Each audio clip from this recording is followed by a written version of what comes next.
Kedua pasangan calon paslon gubernur dan wakil gubernur Bali 2024, Made Mulyawan Arya, Putu Agus Suratnyana, Mulia Pas, dan Wayan Koster Inyoman Giri Praste, Koster Giri, mengikuti debat publik kedua yang diselenggarakan KPU Provinsi Bali di Bali Beach Convention The Meru Sanur, Sabtu 9 November 2024 malam. Debat publik kedua ini mengusung tema menyikapi dinamika otonomi daerah di Bali.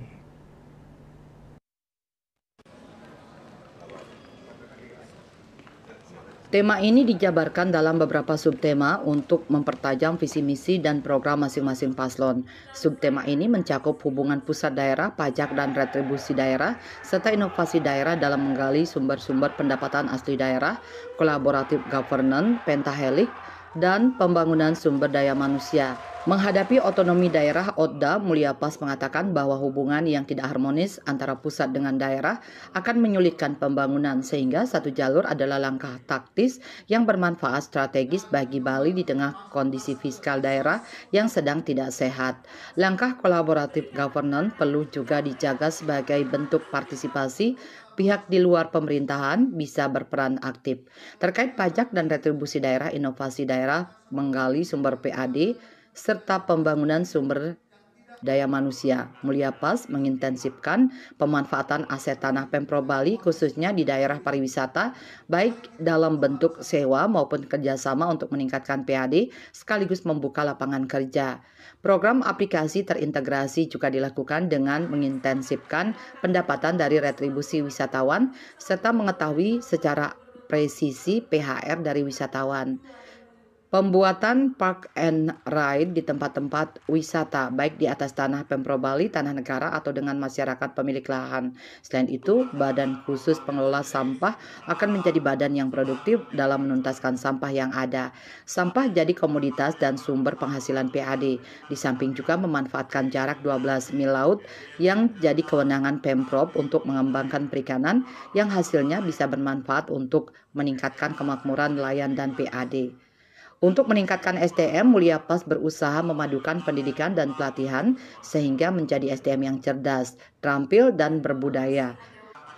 SMAN, SMKN gratis dan subsidi untuk sekolah swasta, sekolah Bali Mandara dikembangkan bahkan ditambah secara terukur. Beasiswa Bali Dwi Pajaya untuk lulusan SMA, SMK yang melanjutkan kuliah termasuk beasiswa khusus untuk disiplin ilmu seperti airport, pelabuhan, MRT, LRT, dan kekhususan lainnya, sehingga saat usai pembangunan Bandara Bali Utara dan lainnya, mereka sudah siap mengisi tempat-tempat strategis karena memang memiliki kecakapan dan keahlian di bidangnya.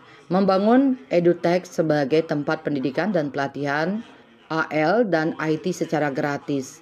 Menyiapkan berbagai program yang bisa meningkatkan indeks kebahagiaan manusia dan tidak semata-mata mengejar indeks pembangunan manusia untuk anak, remaja maupun lansia, serta melakukan pelatihan entrepreneur melahirkan 1000 startup dari generasi muda Bali.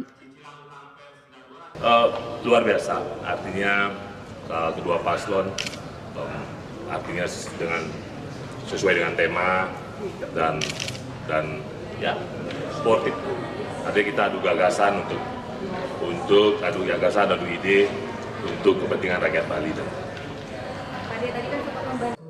Sementara itu, Koster Giri mengatakan bahwa Bali telah memiliki Undang-Undang Nomor 15 Tahun 2023 tentang Provinsi Bali yang mengatur karakteristik khusus Bali.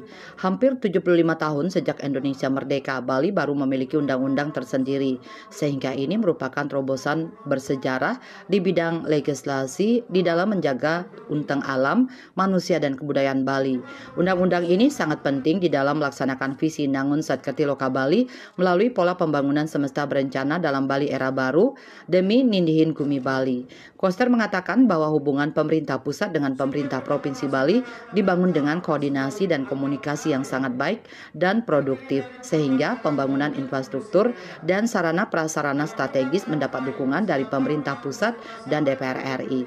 Sedangkan inovasi sumber-sumber PAD baru yang diamanatkan Undang-Undang Provinsi Bali yaitu memberlakukan pungutan wisatawan asing. Selain itu, sumber PAD baru yang inovatif yaitu pengoperasian kawasan pariwisata Turya Pada Tower mulai tahun 2026 yang akan menghasilkan pendapatan minimum 100 miliar rupiah per tahun dan memberdayakan Lembaga Bali Development Fund BDF dalam pembangunan Bali. Koster menegaskan bahwa perlu akselerasi dan optimalisasi dengan membentuk wadah pentahelik yang melibatkan pemerintah daerah, pelaku usaha, akademisi, komunitas, dan media. Beberapa wadah yang sangat penting diperlukan Bali ke depan yaitu Badan Pengelola Pariwisata Bali, Badan Pengelola Pangan Bali dan Pengembangan Ekonomi Kreatif dan Digital, Badan Pengembangan Energi Baru Terbarukan untuk mewujudkan Bali Mandiri Energi. Koster mengatakan pembangunan Bali memerlukan SDM yang berkualitas dan berdaya saing. Program pengembangan SDM Bali unggul yaitu meningkatkan kualitas jati diri dan integritas siswa berdasarkan nilai-nilai kearifan lokal Satkerti, meningkatkan pendidikan sains dan teknologi, menggratiskan biaya pendidikan SMA, SMK, SLB negeri, dan swasta di seluruh Bali. Program Satu Keluarga Satu Sarjana bekerja sama dengan perguruan tinggi di Bali, memberikan beasiswa bagi lulusan terbaik SMA, SMK untuk melanjutkan pendidikan S1 atau S2 di dalam dan luar negeri, serta mengembangkan SDM Bali unggul di bidang pariwisata terutama pada tingkat manajerial yang profesional untuk bekerja di dalam maupun di luar negeri. Terima kasih. Soal debat malam ini saya kira sangat bagus. Materinya yang berkembang dalam pembahasan secara umum sesuai dengan tema, namun juga ada beberapa hal yang rada keluar dari konteks temanya. Raiswantara, Bali TV.